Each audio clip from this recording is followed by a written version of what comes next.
Distributor ஒருத்தங்க எடுக்கணும் அப்படின்னா அவங்க எவ்வளவு இன்வெஸ்ட்மெண்ட் பண்ற மாதிரி இருக்கு சார்?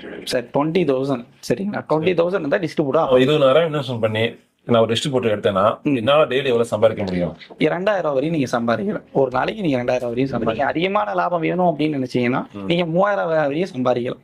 குறைஞ்ச லாபம் வச்சு அதிகமான ப்ராடக்ட் வந்து வெளியில டிஸ்பேச் பண்ணணும் அப்படின்னு சப்ளை பண்ணணும்னு நீங்க நினைச்சீங்க அப்படின்னா அது நீங்க மினிமம் வந்தா 2,000 லாபத்தோட ஸ்டாஃப்ஸுங்க இருப்பாங்க, மேனேஜர் இருப்பாங்க, இவங்கெல்லாம் இருப்பாங்க.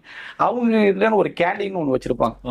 அந்த கேண்டீன்ல அவங்க வந்து என்ன பண்ணலாம், அவங்க மேனேஜர் கிட்ட அவங்க மேல இடத்துல அவங்க பேசி நான் வந்து ப்ராடக்ட் கொடுக்குறேங்க சார், இந்த மாதிரி நீங்க பண்ணலாம், இது ஒரு சைடு பிசினஸா பண்ணலாம். நான் வந்து லாப நோக்கத்துக்காண்டி இந்த தொழில் நான் பண்றது கிடையாது.